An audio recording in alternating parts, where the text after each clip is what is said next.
Welcome back to the channel. All right, it's time to talk about Jack-O-Lantern and why I've been saying in tier lists, all kinds of video streams, his stocks are going literally through the roof in a game that is asking more and more for hard counters, soft counters, whatever you want to call it.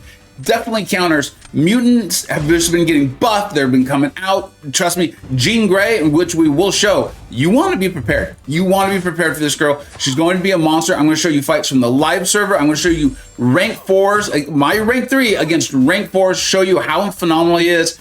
Gentle, Onslaught, Jean Grey, the whole thing. And then, yeah, I'm going to show you a fight against a non-mutant champion too. This guy's got damage for days. Now, we're going to talk about how to play him here and go over this whole thing. And one of the things that happens is he an ideal domino counter? Is this like Red Skull or something like that? No, I don't think it is. However, he has got tricks up his sleeve that'll help you out. You can see the inflamed passes in the upper left-hand corner. And they do a variety of things, but what is helpful here in this fight against Domino is each one provides plus 2% ability accuracy. Also, with the fight you're watching right now, this was a pretty interesting Battlegrounds meta. It has Mixed Master, so you can see I'm having to like combine basically my lights and my mediums and alternate them. It also had damaging debuff. I think this was the meta that increased your special damage, if I recall correctly. Anything like that is massive for Jack. In fact, I don't think that meta was. It's this one here. Here it is. Yeah, Power Shield. So that meta was not, okay? This is the meta here against Onslaught. I want you to see this. We're going to show him against a rank 4 Onslaught later in the video too. And another thing that he's got that is just like mutants are asking for this. They're asking for non-crits and they're asking for parry non-contact attacks. It is amazing for Jack. Normally, you often don't want to be parrying Onslaught, but in this case, it's not that bad. Keep in mind, mine is not even awakened. We'll show him against when mine's now awakened. I'm gonna show the rank 4 Onslaught, and you'll see the awakened ability coming in and helping us out too. Any sort of node that modifies in a good way special damage, Jack is going to like be even better, even more amazing than he already is. As you're seeing, watch this Onslaught just absolutely melt. And here's the thing, when we fight a rank 4 later in the video, and I show a little bit more what he can do in that matchup, it's not quite as fast, but when you think about that was a rank 3 Onslaught and we're fighting a rank 4 later, it's a thing. Now, these fights are on the CCP server. They have updated it so that the first defender is about like a rank 4 in a battleground style. We see that in War. Well, not this map, but in the other map. And then we also see that all the time in questing. Now, Jean Grey has a lot of tricks up her sleeve. I think we might need to get a how to fight her like a boss video out. But this is good for now. And there's a variety of things that make Jack so good for this. We talked about the non-crit. That's really helpful too, right? Additionally, notice we've got this delirium on us in the upper left-hand corner. Not only does Jean have her own force field mechanic similar to Invisible Woman that you've got to knock down, when you knock it down, she puts the delirium on you. I believe it's for like a full 8 seconds. You have to play reverse controls for 8 seconds. But when she throws her specials, she has, I think it's either a 30 or 50% chance. It doesn't matter. It's a percent chance in this. And that is very difficult to do in the middle of it. Look, watch, she's throwing her specials. Well, that was weird. It didn't come up that time. I don't know why. It's okay. We'll keep watching this. But when she throws her, oh, that's because there's a chance for it to do. God, I said it literally out loud myself. So when you knock down her force field, which you need to do do damage anyways, and then a chance on her specials to add the delirium to and make you have reverse controls to dex these specials.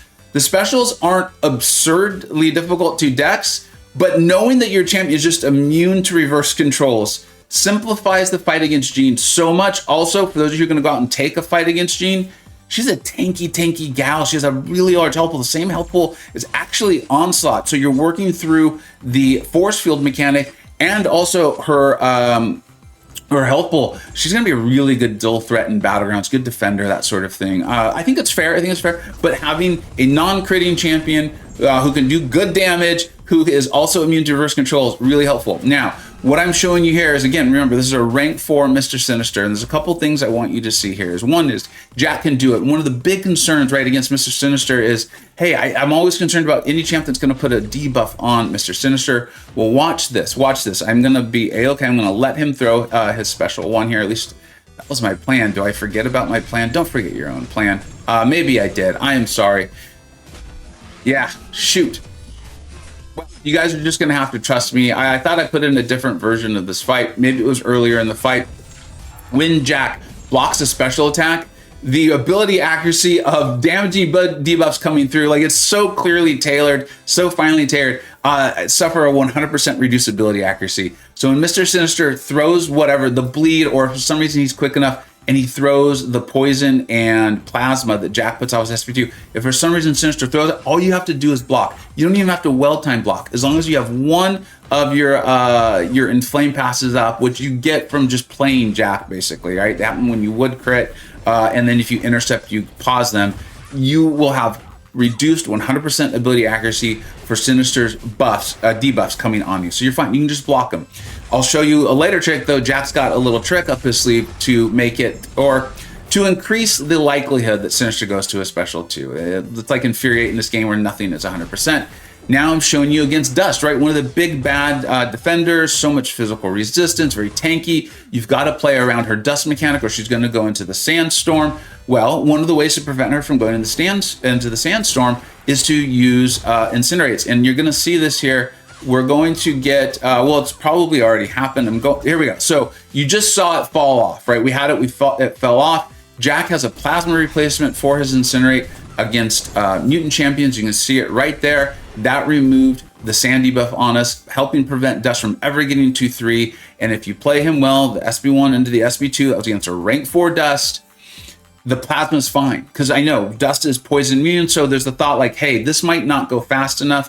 Jack's got plenty of damage. You want to adjust, right? So like in this fight, NTW has a very small health pool. Very small health pool. She's very annoying. Put down your goddamn phone, but she won't. She's a teenager. She won't do it. So one of the beautiful things about Jack is he can parry non-contact. We talked about there. Here's another use for it. All of her attacks are non-contact. Tech champions hit her once. They turn off that cognition that would give her the evade. We go straight into our SB2. We do not mess with the SB1. And look, she's dead. Oh, well, sorry. 1% health. 1% health. Okay. I was wrong. You guys caught me in a lie. I hope you're happy. Sorry. So parry the non-contact. You can go straight to the SB2. In all of the other fights, you're seeing me throw the special 1. You might be like, well, why are you doing that if you can do so much damage? Well, the special 1 pauses all precision attacks on Jack. Really cool. And you often see me when I can heavy into that because the heavy grants a massive precision. We're also spec'd into the crit damage, right? The crit damage, not the crit. 1, we got the massive precision off the heavy. 2, the final hit of the special 2 inflicts Incinerate and Poison debuffs, each dealing a significant amount of damage. And Jack's critical damage multiplier is actually a big deal for him. So that's why I have my stat focus set to that. We're also using the Green Goblin Relic. You could use a Sentinel, which you saw me doing earlier in the video. That could help you pause your Incinerates, but Jack's Incinerates and debuffs are so fast. I think it's much better off using the Green Goblin, helping you reduce the cost of your specials, right? Like in all these fights you're seeing here on the CCP server, we actually aren't getting our relic as fast as we would in a Battlegrounds matchup. So you could use that even faster in your Battlegrounds matchups. This is more like what Questing would look like, where you can see his defenders. I just completely talked over the Betsy fight. Basically, her animations haven't changed. Her specials aren't too bad. You don't want to crit her. You don't want to bleed her. You don't want to shock her. Jack is, in my opinion, right now, the best option for her. There's a couple good ones, but he is one of the absolute best. He's phenomenal. We covered that in the How to Fight Betsy Braddock video I did that was covering her buff and things. So now we're going up against Onslaught. Again, the ability to parry non-contact attacks. I want to remind you again, this is a rank 4 defender. Having Jack awakened has really been helpful. So during the opponent's special attacks, he's going to gain that nice non-stacking bulwark, granting a large amount of block proficiency. And then here's the other part of it. While suffering from any energy damaging passive. So again, very tailored to Onslaught, but what mutants are doing, right? Jack is going to passively generate anywhere from 0.06, so it's not a ton, to 0.18 base health per half per second. Sorry, half per second. You guys got it. I'm going to rephrase it. 0.06 through 0.18 of base health per half second. Much better. Words are hard, so is reading. Jack totally gets it down. Rank 4 Onslaught, SB1 into SB2. No reverse controls. You can land your 4th light attack, which will put a Cowardice on, reducing their special damage too, right? If you need to block, and he's got his bulwark, which is helping with the block proficiency. And the cowardice also has the effect of making it less likely, it's not guaranteed, but less likely that the opponent will throw their special one. So a champion like Onslaught, where maybe you don't want to deal with the S-Bone, maybe you don't have that down, or for speed, you just want to just go, right? You can do that against Onslaught. And then again, Jack is immune to reverse control, so you don't have to worry about the reverse controls portion of Onslaught's SP2. And then you want to be careful against Jean. I've been talking about how Jean is a tough defender. I really think she is. Her neuroshocks do a lot of damage. So Jack's signature ability is not going to save you against her. Just keep that in mind. Now we're going in against Gentle, who you don't want to be critting, right? I think it's if he gets crit consecutive hits in 2 seconds, or if he suffers 2 crits in 2 seconds, he's going to get a passive, which makes it like impossible for you to crit him. So critting champions are really going to struggle against him. You saw me use my relic into his unstoppable, which is the tactic I learned from my Discord server. So shout out to all of them. It's similar to the way you play against Hulk. And then remember, this is a rank 4 Gentle. So if we were at even ranks, this fight was over quite a while ago. And the poison and the incinerate, or I guess the plasma, because we're going up against Mutant, does its job for us. So that's Gentle, that's Onslaught, that's Jean Grey, that's Mr. Sinister, that's Betsy Braddock, that's Domino. Like, that's them. That is the new. But guess what? There's more. Weapon X, one of my favorite dual threat champions in the game. I love playing him. And Jack has no heal block. No heal block, right? So some of you might be like, dude, how's this going to go? He's just going to heal through it. Remember, Weapon X heals back hit damage. He doesn't heal back the effects of the damage, right? So like I show you him against Bullseye all the time. He doesn't heal back the bleeds. He heals back the hit damage. Jack does do decent hit damage. These aren't nothing numbers. I'm not saying they're not. But remember, he's got that instant incinerate off of his would-be crits, so that's doing a lot. That's where those red numbers are coming from. You're seeing them sometimes and getting the inflame passives. And then also, when we throw our special 2, we're going to land that plasma and the poison, and Weapon X will not heal back that damage. So we're going to go in and use our striker. I did use my heavy there for the precision. It's better to do it off the SB1. Not that you don't want to do it off the SB2. Why not make it crit more? But the SB1's the big one, right? Because you're going to get those precisions, plasma, that whole thing there. So it is helpful to Jack's loop. You keep up your inflame pass as best you can by just literally playing him, by landing intercepts for the pause. You saw me throw my SB2 with sometimes as few as 1, sometimes as much as 15. And these fights were, again, rank 4 defenders. And then I wanted to show you this because I actually took a thing in Battlegrounds. I don't know where the footage went. I took a thing in Battlegrounds last season with Jack, or in the last 2 seasons, let's say, because I'm not sure when you're going to see this. And it worked. It actually worked. And I was really surprised.